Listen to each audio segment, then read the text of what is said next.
my fellow comic book collectors, it's Alan, the Comic Collector Geek, and I'm not joined with my good partner, Mark Oldroyd, this week, so I'm doing half a list. So just 5 comics today for the top Silver Age books, but it's a great list. It's actually an interesting one, because what I was doing was I was looking at Marvel one week, DC before that, and this time I wanted to look at the independents, the ones that are not the big two. So no Marvel, no DC, but what did these other books, how did these other books perform? And yeah, we'll get into the numbers. The first book is a massive steal of the week, and I'll get into it. It's just so insane. It was Dark Shadows #1.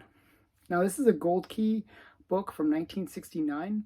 It's the first appearance of Barnaby Collins, who is the main character in Dark Shadows. It's a photo cover. Most people don't necessarily like photo covers, but I don't mind photo covers, especially if it's like the cast member that is cool. It's, I guess his name is Jonathan Freed. So just a cool photo cover, very creepy looking, and it's. Another thing about this book is it's a black cover. It is one of those ones that's notoriously hard to get in high grade. Another weird thing about this book, it's really hard to get it complete because there was a poster inside. And most of the time when you find a copy of this book, it doesn't include the poster. So this is a hard book to get. And this sale will just shock you how inexpensive this was. So this was a 7.0 that came up for sale. This is a 7.0 of a black cover from 1967. Just, or was it 67, 69? Yeah. Just an incredible high grade, reasonably high grade copy of this book, with the poster, and it sold for $85. That's with the buyer's premium on Heritage. That's like just unheard of low bid for this book.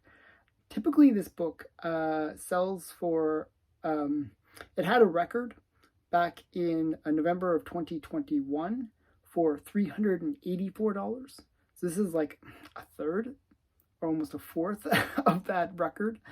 And then there was the previous sale was actually $264, set in June of this year. So this book has been just on a downward slide.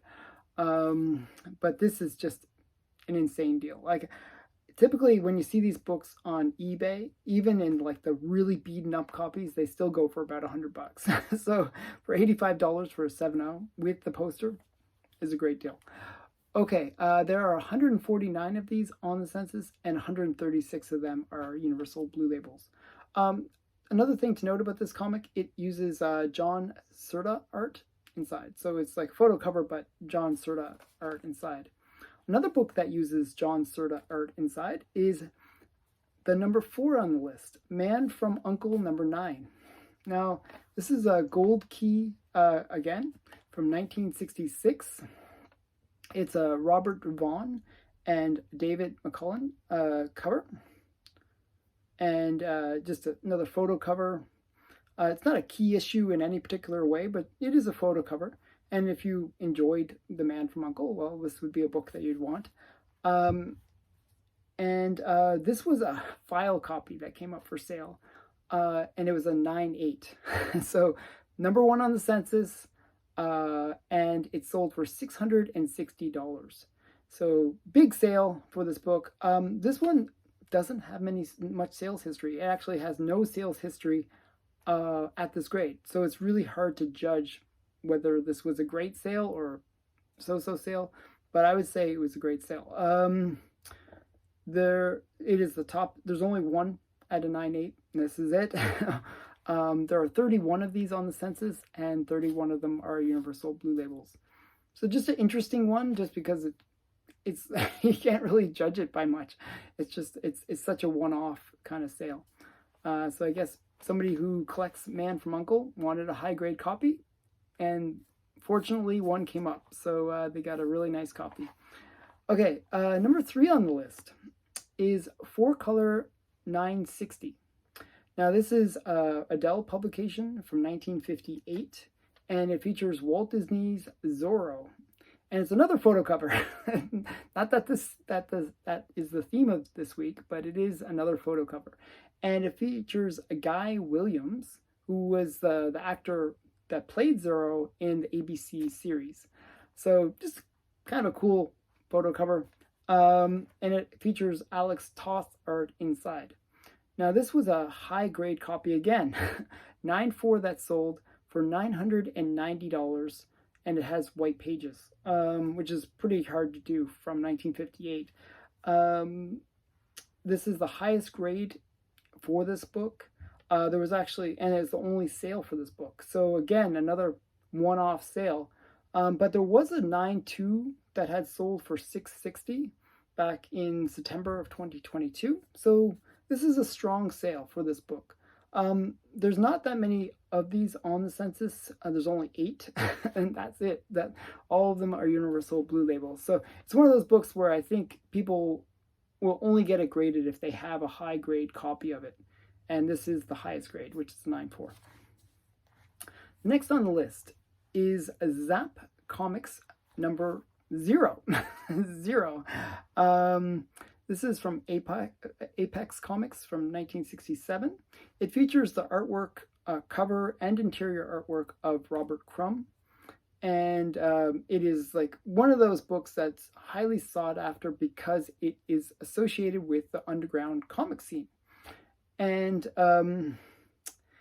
this book is kind of funny because it has a lot of printings. So this was the first print that came up for sale, but there's 12 printings for this book, and they printed it as recently as 2003. So just constantly getting reprinted every year. Now, this was a 9.6 that came up for sale, and it sold for $1,200, which is down, actually, down a lot. So the record for this book was set back in May of 2017 for $2,900.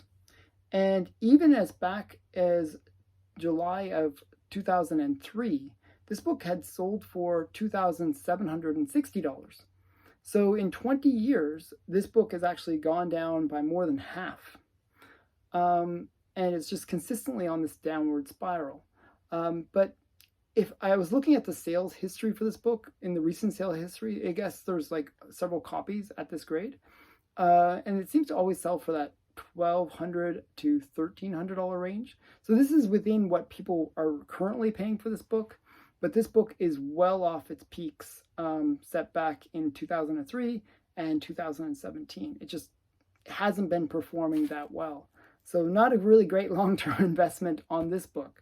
But the one thing that you have to note on this one is this is not like, unlike the Marvel and DC books where you see like these massive spikes during the COVID time period. Well, this one didn't have that. It just was a constant slide, even through when people were buying all these kind of comics during COVID. It just was constantly going down. So just a very interesting one. There's only 83 of these on the census, and 81 of them are Universal Blue Labels. So I guess Robert Crumb is not as popular as he used to be. Okay, number 1 on the list. Now, this was a really great one. This is Shock Illustrated number 3 from EC Comics from 1956. Barely is Silver Age. This is the last issue in the series. And this was part of EC's attempt to basically produce the kind of comics it wanted to produce, but in a magazine format, and kind of skirt around the Comic Code Authority. So basically it's the magazine format. It is still got some major artists in it. So Al Felstein did the stories. You got Reed Crandall, Jack Kamen, Graham Ingalls inside doing the art. So just a phenomenal lineup inside of this book. Now, this book was only distributed within the EC offices, so very limited distribution. But it was really an attempt, like a failed but last-ditch effort to really go into that magazine market with the same kind of content that they had from their horror and crime comics, but didn't work, sadly enough. It's actually a painted cover, this one, by Rudy Nappy, and it's a rare book. As I said, it was only distributed within the EC offices. It's a Gerber 7. Now, this was a 6.0 that came up for sale on Heritage, and it sold for $5,280. So a massive sale, massive sale for this book. Now, it's one that has no sales history. I have no idea whether this was like a huge sale or a small sale. Like it's just a big number. But this book is one of those ones where this isn't the highest grade. There's actually higher grades that have sold for less. But just in this grade, it's just hard to judge whether or not, well, I would say this was a massive sale based on the grade, based on the higher books selling for, I think they were selling for around 2,000 to 3,000. So like in a 9. So this was a pretty massive sale to sell at $5,280. There are 25 of these on the census, and 22 of them are Universal Blue Labels. So just a really interesting book. And that is it for this week. It's a shorter video, but I'm hoping Mark will be back with me next week, and we'll do the full 10 list. So stay tuned for that. And I hope you enjoyed this video. Go over to Mark's channel anyways, and just say, hey, Mark, do a video with Alan. So yeah, and if you haven't noticed, I've also passed the 3,000 mark. So there's a contest that you can enter, and you can win a cool prize, which is this comic. I'm kind of promoting this contest because I want to say thank you for all the people that subscribe to the channel.